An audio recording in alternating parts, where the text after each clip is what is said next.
If you want to learn how to propagate succulents from a leaf like this to this, keep watching.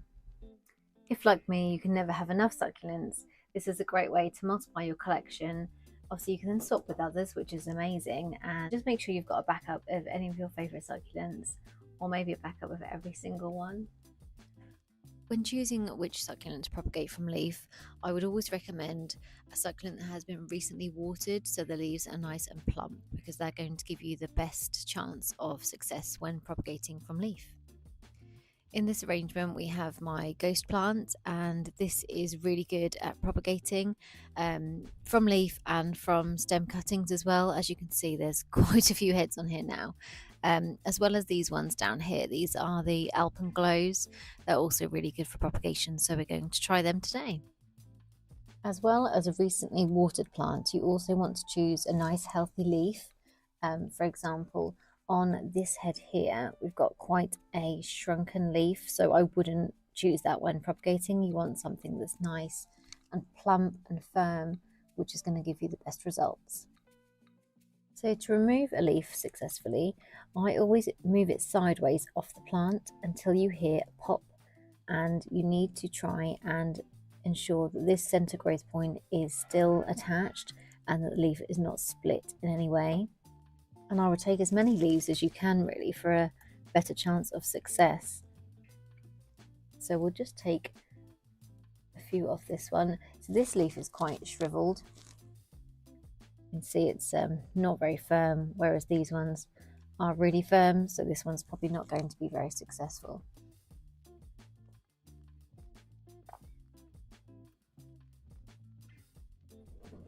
And I'll do the same with this one. This is the alpenglow. So just move the leaves sideways off the plant.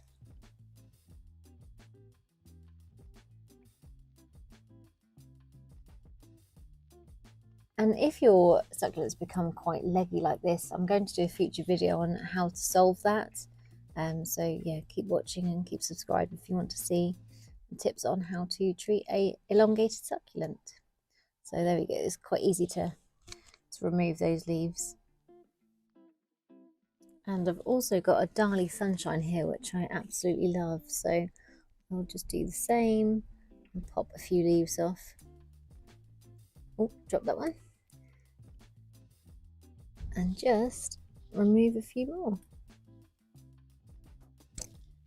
So with the leaves you have collected, I would lay them on maybe a saucer or a pot of some soil that you use for your succulents. This is just a gritty mixture I use with some John Innes No. 2 compost in, so it's a little bit dry, a little bit, I'm not sure if it's sandy or what it is, but it just doesn't hold quite as much moisture as a normal compost. So with this I would place the leaves, usually the side which points downwards. I try and then just bury them ever so slightly into the soil, just so when the roots start to grow they can find the soil instantly. I wouldn't put them in facing down, covering this growth point, because if any roots or a pup start to grow, they won't get enough light and won't grow correctly. So yeah, just pop them in with the growth point pointing down. This one's a little bit squidgy, so it might not work, but we'll see. So yeah, I just have a little tray of these. Sometimes I put them in pots. It just depends on your preference, really. I would say once the roots start to grow, it's quite a good idea to start misting them, or even spraying them with, a hose, just to get them keeping a little moisture on the soil, and that can encourage growth to be a bit quicker as well. So my preferred method is to keep them on top of soil. I find it just lets them root a little bit quicker, but you can just leave them as they are in this saucer, and roots will appear. Here's an example of one I've placed in a saucer recently. Basically forgot about it, forgot to put it on some soil, and as you can see, roots have appeared. So, it doesn't mean that you're going to get better success rate by having them in the soil. I just think long term, when you then have the pups and want to put them on, it's just a lot easier that they're already in the soil. I would also recommend labelling your saucers or your pots that you've put them in, because there's been so many occasions where I've propagated some of my favourite succulents, and by the time they've grown, I can't actually remember what they are, and it really frustrates me not knowing the ID. So yeah, one of my big tips is to make sure you label any propagations. So this is an example of one I did a couple of months ago, and as you can see, there's lots of pups growing on there. With this, as soon as the roots started to appear, I sprayed it and watered it once a week, maybe once every other week, just to encourage a bit more growth. As you can see, the roots on this one are not in the soil. You can pop them in the soil, but they will find their way to it, so it's not the end of the world if they are looking like this and sticking out a little bit.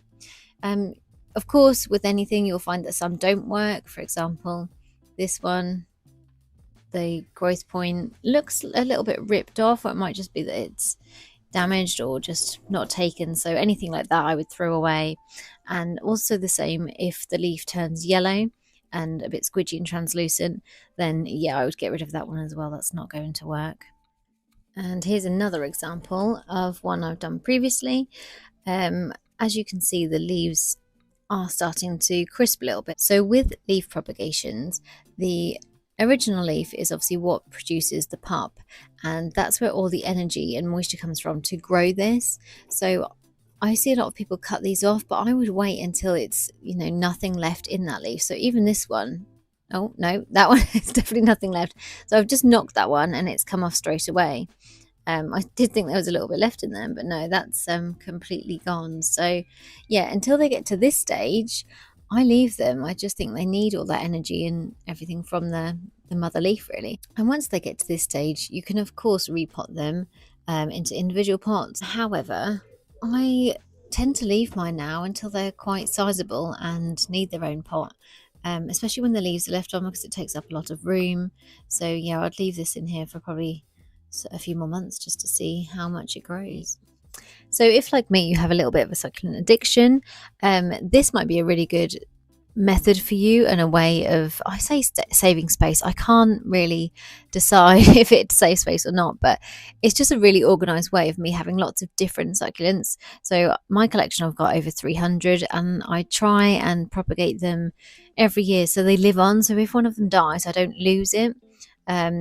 So yeah, this is the technique I've used this year, and it's working really well. There's a lot of heads popping already. I water this once a week, maybe once every other week if it's not too hot in here, but it does need to be kept out of direct sunlight. So this shade netting at the back of my greenhouse, you can probably see over here, just protects it from the harsh sunlight it might get at the minute.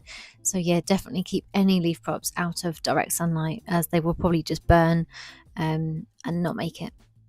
So it's now a couple of weeks later, and I just wanted to see if there's any progress, because sometimes it is very slow. Sometimes, like I say, it can happen in a week, a month. It completely depends on Mother Nature, I suppose. If you have a look at this one, there is a little pup growing. Let's see if I can get a clear picture. There you go. You can see the pup just starting to form from the tip there.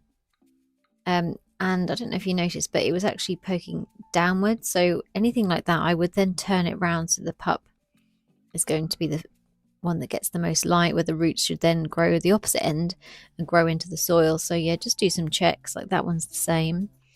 Yeah, there's a few. Oh, there's one. Little pup on the end there. So you just turn them up the other way round. You just can't tell sometimes what way they're going to grow, but these ones are typically the opposite of what I thought. But yeah, at least they're growing already. That's a brilliant sign. So yeah, I'll not miss these until there's quite a lot of roots that have grown. So I'll just keep these as they are for another couple of weeks to a couple of months. And yeah, that's how you propagate from leaf. So it is a slow process, but this is literally me just plucking some leaves off a plant and leaving them. So it's slow, but you don't have to keep an eye on them. You don't have to do any maintenance with them. It's just such an easy way to multiply your collection. And like I say, have backups of your favorites, or, just do it for fun, because it is so rewarding. So it's now another 2 weeks later, and you can see we have more pups. This one's quite a good size already. Yeah, they're growing really quickly. This one is just a fast grower. So yeah, that's the update. I see lots of little babies.